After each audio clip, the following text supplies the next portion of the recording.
How do we overcome the conflicts at the heart of our society and in ourselves?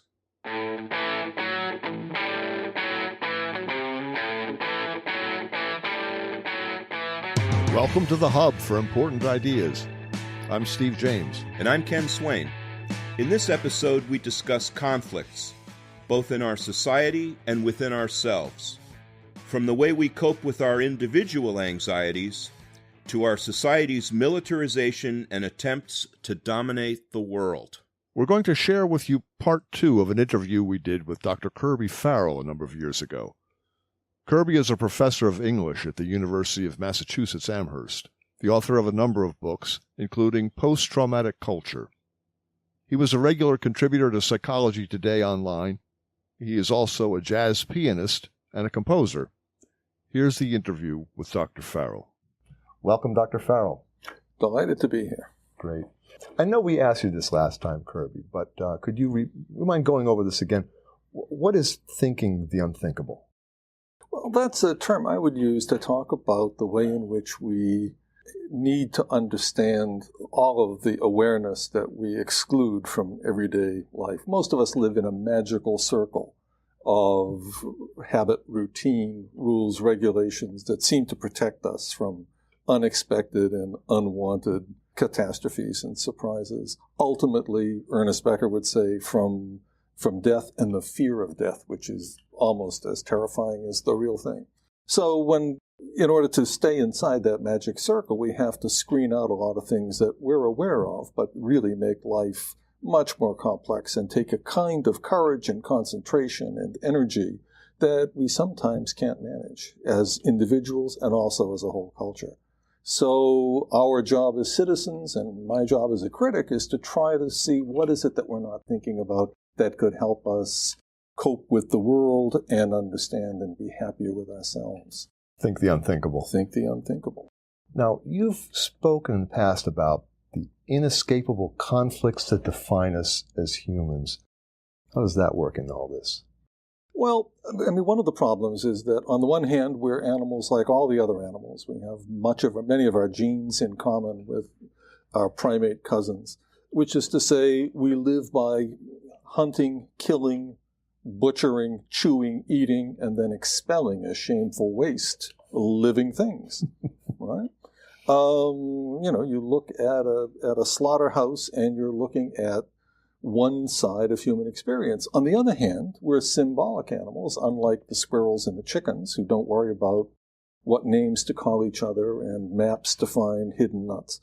And we can envision various kinds of perfection and beauty and symbolic dimensions to experience that make us quite unique in the world. Unfortunately, that uniqueness includes not only a sense of beauty and purpose and meaning, but also an awareness that we die, that we're limited, that we can see contradictions and ironies and catastrophic failures of meaning in the world that would be overwhelming or terrifying if we didn't protect ourselves and find some way of coping with them. That's the job of culture, is to try to find and to perpetuate systems of meaning, systems of symbols that make us feel at home, that make life purposeful, that seem to protect us from the chaos of experience. Think of it this way. I mean, our Victorian great-grandparents, following Darwin, discovered the side of human experience that I just described to you, that we do have this animal inheritance. And from one point of view, I mean, the Victorians initially thought, the law of development, the law of nature is the law of the jungle. It's dog eat dog. Today, in some practical sense of the word, that would be the law of radical free market competition. It's survive and excel or die, basically. This is often mistakenly referred to in public discourse as conservatism. But in fact, the old style of conservatism was about trying to preserve what was valuable and meaningful, and that meant social relationships and bonds. So I would say this new free market ideology isn't conservative at all. It's actually rather radical in historical terms. Liberals, on the other hand, a term which is now so confused that it's almost meaningless, actually pick up historically on the other side of Darwinism. Because what Darwin actually saw was that the animals sometimes are hunting and killing and eating one another, but some animals survive, some life forms survive in the world by cooperation. And their success is entirely based on symbiotic, helping one another and thinking as communities. I think liberals tend toward this interpretation. It may be that we need to do justice to nature by having both possibilities, in our thinking. But the fact is, today, the terminology is insanely incoherent. And when you listen to the news, it's enough to give you a headache because it's so baffling. And so historically, simply mistaken. Kirby, you've said that the post-World War II compact or social contract has broken down, is just gone.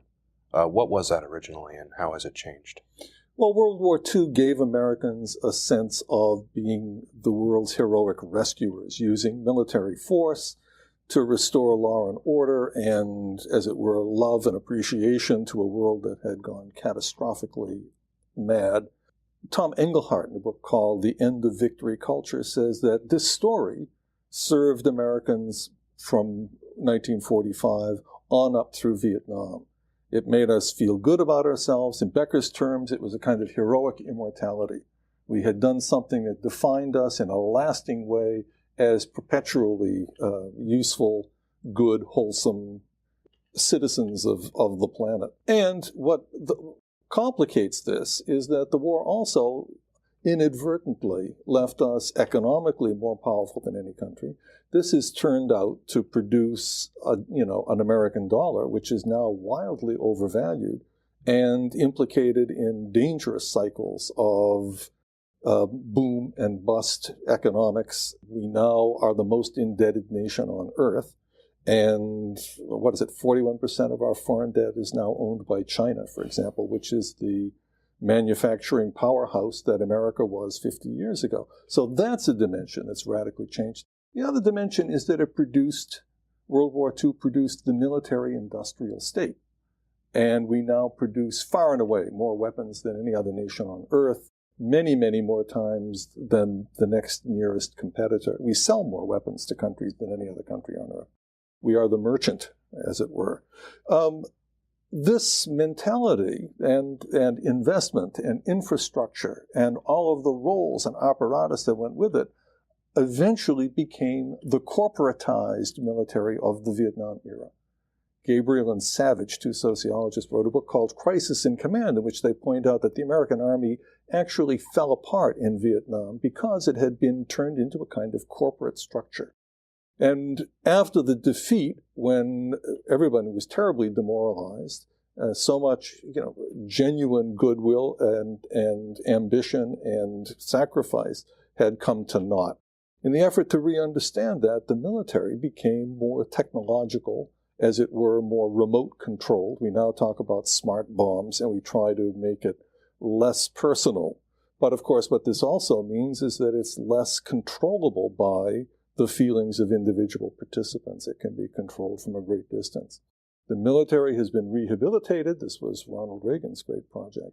But it's not clear to me that we necessarily understand how the limitations of the military-industrial world ought to affect our foreign policy. And so we find ourselves now in the middle of an apparently endless war on terror, and that terror is pretty much related to the fact that we're so militarized we become an inviting target for other people. American soldiers are in 110 countries around the world. This is what the terrorists said, as what Osama bin Laden said was provoking him to attack America. Let me understand what you're saying. We're still wrestling with that post-World War II vision of ourselves, our identity. In other words, the identity is in conflict with the reality. Yeah, that's a good way of putting it, Steve. I mean, implicitly what you're saying is that the fashionable way of putting this is to say that we now think of ourselves as the world's policemen. This was unprecedented in American history. The original idea is that we were going to be a nation of independent citizens who would mind our own business and be, good neighbors to the rest of the world. When you make yourself the world's policeman and you put your troops in the Middle East, which is what happened in 1990, you're going to necessarily arouse tremendous resentments locally. I mean, we've had troops in Saudi Arabia since the first Gulf War, and that is the proximate cause for the outrage of the Islamic terrorists in 9/11.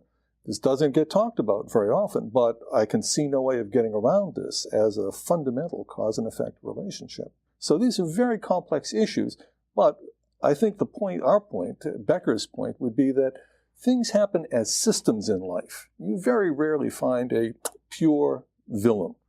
You know, if you work in prisons, you almost never hear anybody say, well, you know, I was a villain. I was really just bad. Everybody thinks they're doing the right thing, including us. But in fact, behavior is much more complex than that. So what does the end of this victory culture imply for us now, especially in the wake of the 9/11 attitude?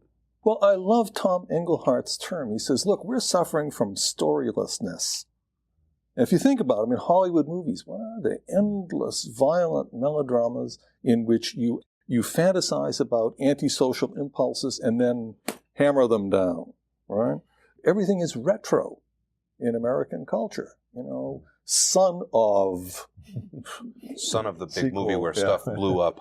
Exactly. Beautifully put. That's not a bad idea. Write that down.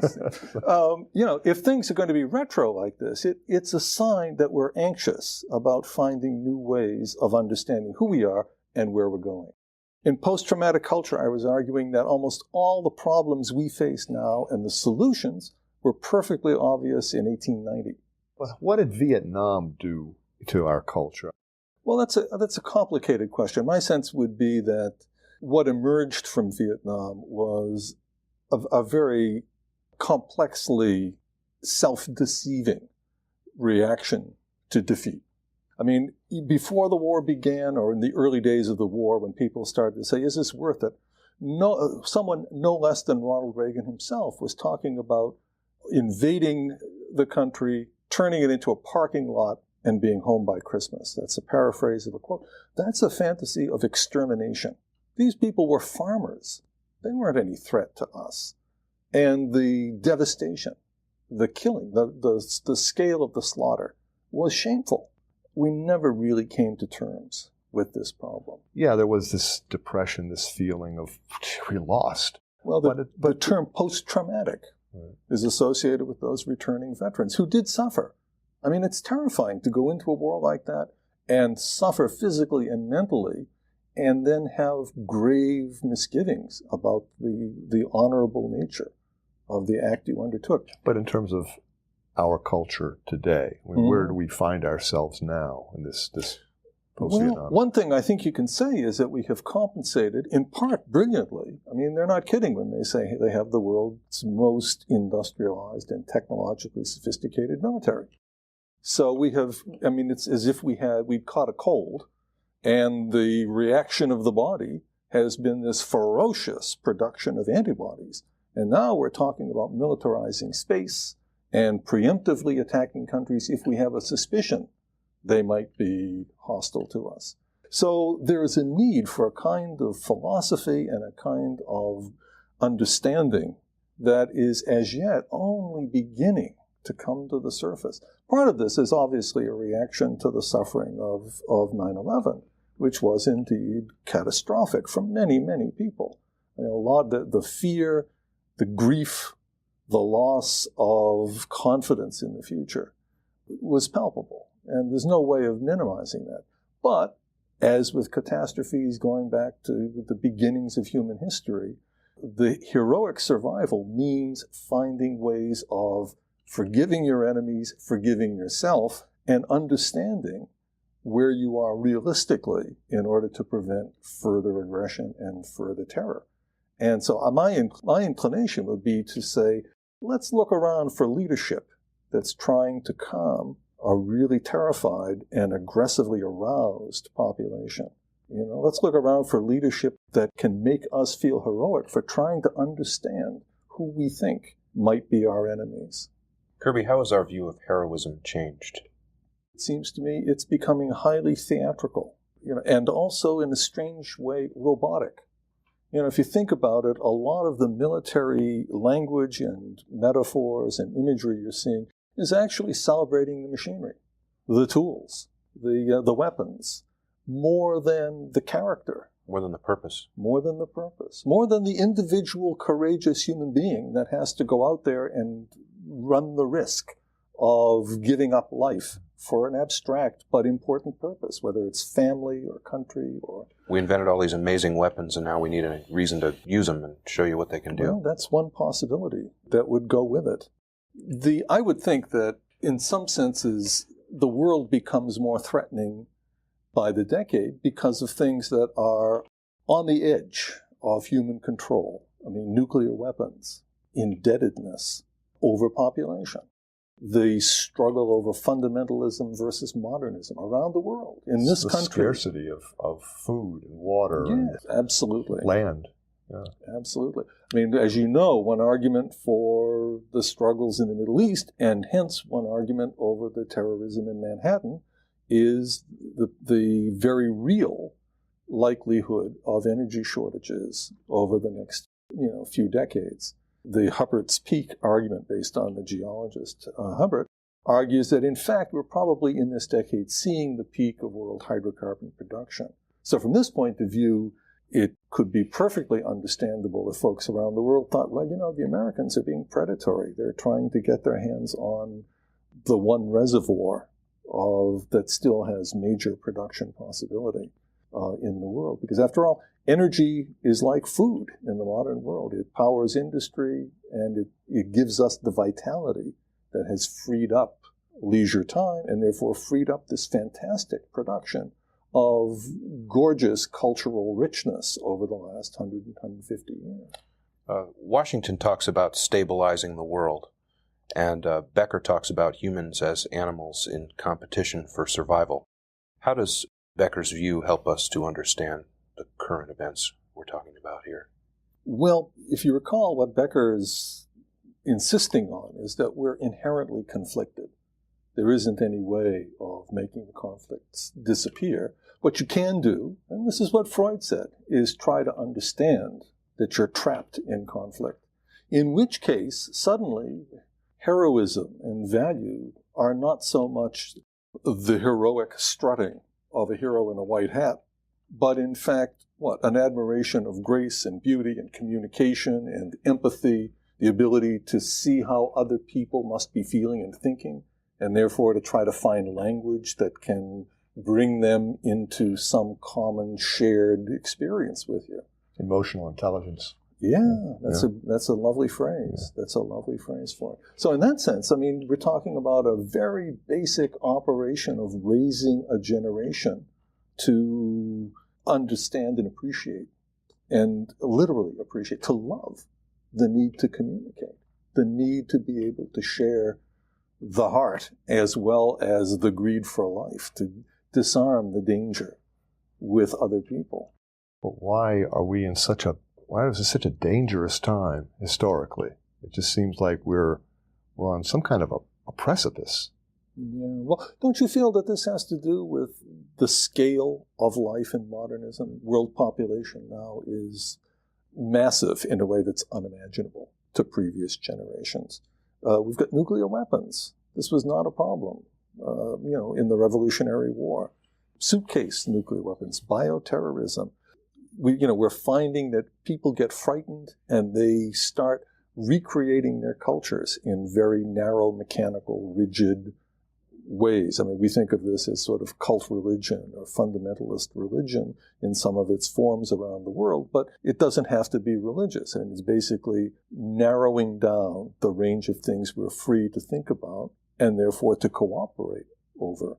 And it's partly because of the world. We know so much, we're overwhelmed. And now we're introducing this new ideology of preemptive war. I mean, we will now attack on the possibility, the supposition that they might attack. This new ideology means we could be literally attacking anyone at any time and be at war forever. How do we understand this conflict that we're in? Yeah, I mean, don't you feel that this is fundamentally an anti-psychological way of looking at the world? In the sense that, I mean, if you wouldn't walk into a group of strangers and tell someone at the door, oh, by the way, I do have a gun, and if I suspect that any of you don't like me, I'll kill you. Because, instinctively you would know that this would cause hysterical suspicion and rage in the people you're with. You wouldn't go anywhere near the bar with that mentality. So I would say that this is, that's an ideology that it completely ignores the emotional and structure of motive and hopes and fears and aggression that make people work. The only way you can avoid that kind of hysterical aggression in people is to try to literally bring them into some kind of dialogue. I thought it was quite terrifying that the American incursion into Iraq was virtually a solo mission, because you always need the other folks on the planet to be reinforcing your sense or helping you test what is real, how sane, how practical, how flexible, how creative, how productive for the future is this particular action going to be. Alone by yourself, you might as well be locked in a padded room. How does Becker define insanity, and how does that definition relate to our current historical moment? Well, as I recall, he associates insanity with a kind of obsessive rigidity. And if you start thinking of that as a metaphor, it starts to move in the direction of industry and technology and machinery and robots and being out of control. So you can see why these wonderful inventions, which are who would have thought that the human animal, which, 50,000 years ago was living in caves in Europe, would be sitting behind a computer console with little buttons, dispatching gorgeous cigar-shaped missiles, a few thousand miles to annihilate enemies. But it seems like we've got all this incredible technology, and we're still dealing with these old ideas. Where are the new ideas? Why don't we have the creativity to come up with the new ideas for this new era? Oh, that's a really powerful question, isn't it? Doesn't that immediately make you want to ask, well, wait a minute, what's happening in our families? What's happening? What are mom and dad and the kids doing after supper in an American family that could be but may not be introducing them to their own creative resources? What's happening in the schools? What are the schools free to talk about? What happens when people do think up new ideas in America? They're marginalized. Well, yeah. Are the ideas welcomed, or in fact, do they immediately become commercial properties or non-commercial and therefore irrelevant? These are all functions of where we are as a profoundly contradictory society. You could argue, I think, that the sanest kind of politics in America would be using as its fundamental core belief the need to create a play space where new ideas for harmonizing and alleviating homicidal rage could be explored and brought into some kind of living, productive, wholesome fruition. And that will be the subject for part 3. We need a play space. Our guest has been Dr. Kirby Farrell of UMass Amherst. Kirby, thank you for another thoroughly engaging conversation. My pleasure. Delightful Thank you, to be with you. Thank you. You've been listening to an interview with Kirby Farrell, talking about conflicts in ourselves and our society. Ken, what grabs you in this interview? Well, I want to talk about Kirby's magic circle. Okay. He first mentioned the magic circle in response to your asking him about what it means to think the unthinkable, and he pointed out that being a human being is problematic. Our self-awareness creates problems for us as animals, as finite creatures, and so to avoid constant discomfort and distraction, we ignore large parts of reality. We don't get all bogged down in a lot of heavy stuff like mortality and death and dying, and we focus instead on things more immediately practical and fulfilling. We do this as individuals, and perhaps more pertinent to the present discussion, we do it collectively in groups. And in order to do that, we have to all come to certain agreements. Right. And a huge number of these agreements are instilled in us as children, before we are aware enough to know what's happening to us. We learn all the basic things that, taken collectively, can be called our culture. We also learn that there are certain things that it's not okay to talk about. Well, it's the socialization process, to give it a name. Yep. And you're right. What isn't talked about is often more important than what's discussed out loud. Yes. And children are great at reminding us about this, right? Children are naturally curious, and they don't yet know that it isn't okay to ask certain questions. But we teach them quickly, and they learn that life just goes much smoother when you follow the rules of social etiquette. Well, as the saying goes, learn how to be a good guest, and you'll always get invited back. I learned that one too. So back to Kirby's Magic Circle, because I've been thinking a lot about it in light of current events. And it took a while to admit it to myself, but I live in that circle as much as anybody. And I like it. There are very few surprises. I do the same things in the same way every day, and they yield the same result each time, usually a result I enjoy, or at least I don't hate. And I find life is less stressful and more manageable. What could be wrong with that? Yes. But in the modern world, it takes an ever more complex social machinery to make that magic circle possible. Our grandparents saw the advent of the electric light and indoor plumbing, and if they flipped the switch on the wall and the light came on, all was right with their world. I'm sure they had other terrors. Modernity itself must have been pretty unsettling. Well, that's probably true, but we have to worry about data speed and the compatibility of a driver, or the thing will run slow or not at all. And without connectivity, well, things could really... And computer crashes. Shudder at the thought. We might have to actually talk to each other in person. No! Reboot it! It's got to work! It's got to work! So many things are taken for granted now that we pay no attention to them at all. Things like laws and rules and roads and sports and cars, and they're all just there. We count on them without even giving the matter much thought. But then something goes very, very wrong. A virus that's killing people, and the medical system that fixes our every problem suddenly doesn't know quite what to do. And then... And the police kill unarmed African Americans, and yes, everybody freaks out. And the police is one of those things we count on without thinking much about. If you're white, you don't tend to think about it. Right. It turns out that is a great luxury, a reliable police force. That may be part of our magic circle, but not necessarily for our minority populations. No, not so much. But I think I see where you're going. The magic circle is now broken. Well, that's a scary thought, right? Yep. Broken by the pandemic, which has rewritten what's normal, and the violent police response to the protests that threaten our peace. So what we're calling a magic circle is a refuge that doesn't seem to be working very well, and there are a lot of inherent problems. It's a troubling time indeed. Steve, what were some of your takeaways from that? I like what Kirby said about our society's division and the way we think about nature. Yeah.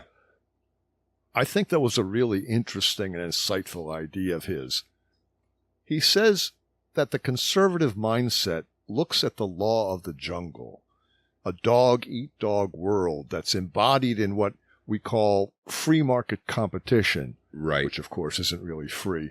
Yep. He compares it to the liberal, whatever liberal means, the liberal notion of survival by cooperation. Right. By symbiosis, thinking as a community. Yeah. Both are Darwinian concepts. He suggests both sides have to give justice to nature. I love that. Very interesting phrase. What else hit you? He talked a lot about our post-World War II victory culture that defined us as perpetually useful and wholesome and economically successful, and how we wrestle with it as our national identity. This image of ourselves as the world's policeman is in conflict with reality. And he brought up one of Ernest Becker's most compelling ideas, that being that much of the evil in the world is done by people who are trying to do good. It's a very powerful idea, and it bears repeating, and it's certainly applicable to what he's talking about. Here we are in post-World War II victory culture, thinking we're doing right for ourselves and the world by being the world's cops, when in fact many parts of the world look at us as greedy, domineering bullies.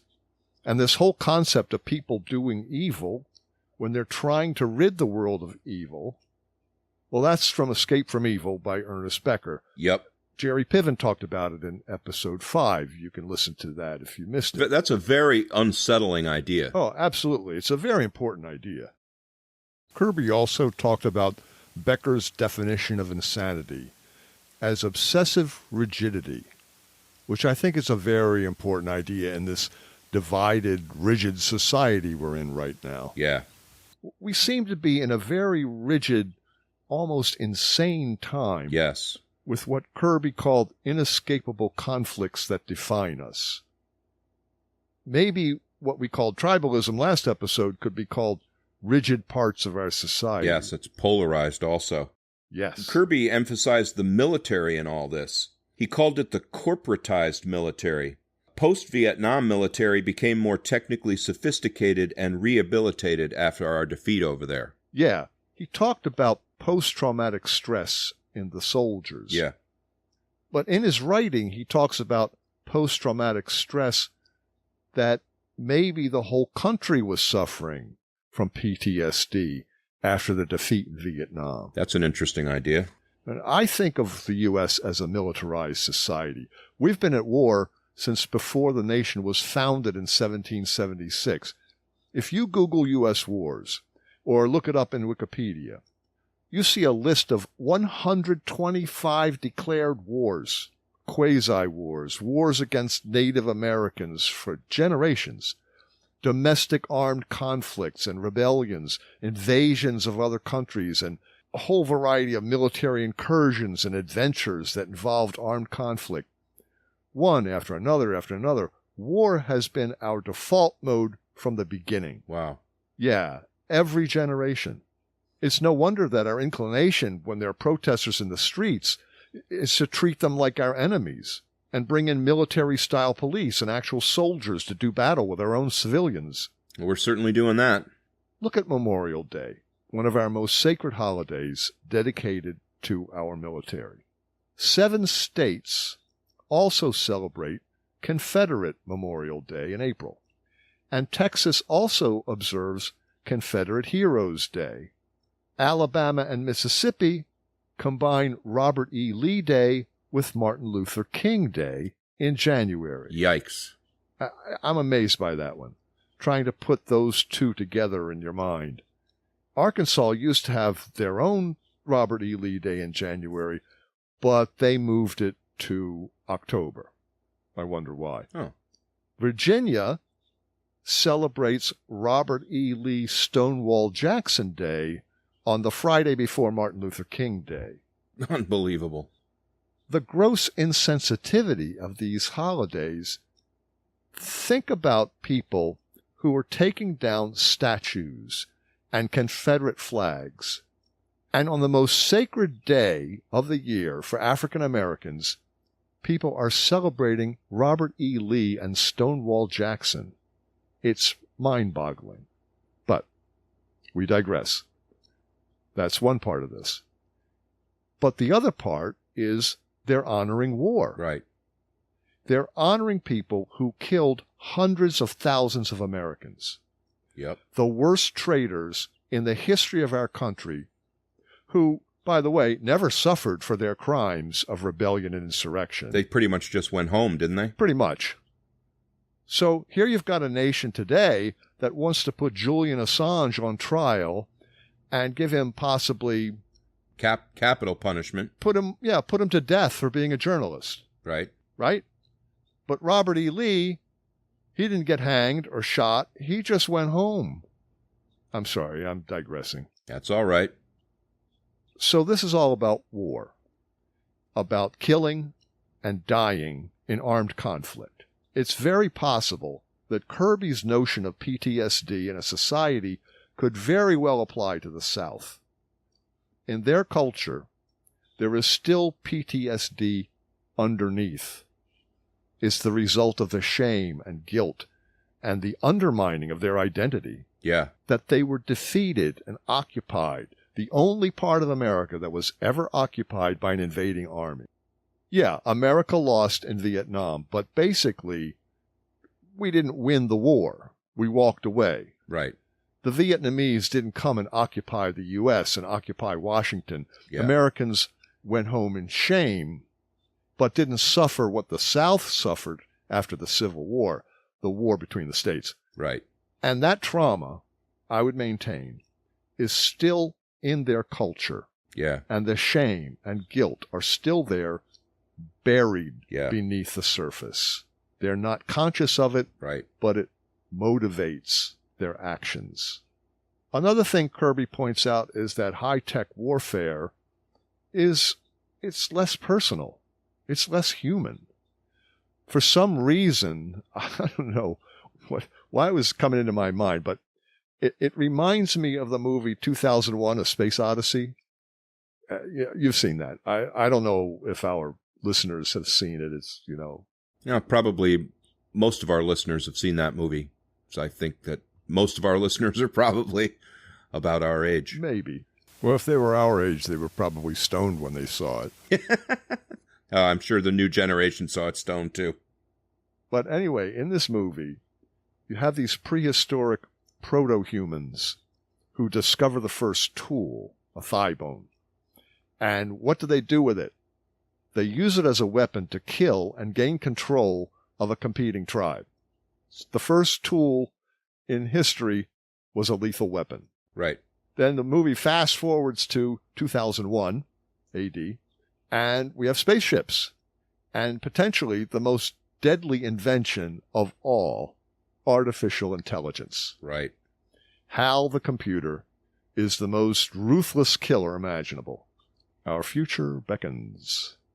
Indeed it does.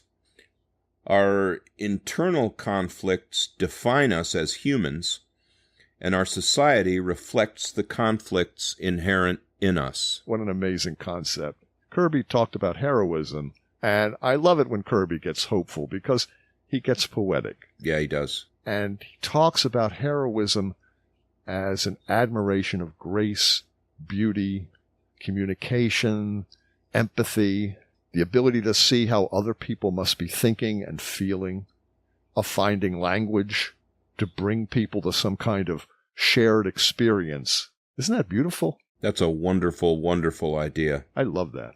Almost like we need to raise a new generation to understand and appreciate the need to communicate, the need to be able to share the heart as well as the greed for life, to disarm the danger with other people. Wow. I really, really like that. Isn't that great? Share the heart as well as the greed for life. Beautiful. So join us next time. Like us on Facebook. Please recommend us to your friends. You can find us at www.thehubforimportantideas.com. Subscribe on your favorite platform. And support us on Patreon. We are 100% listener supported. Thank you for listening to The Hub for Important Ideas. I'm Steve James. And I'm Ken Swain. Stay safe, everybody. Stay well.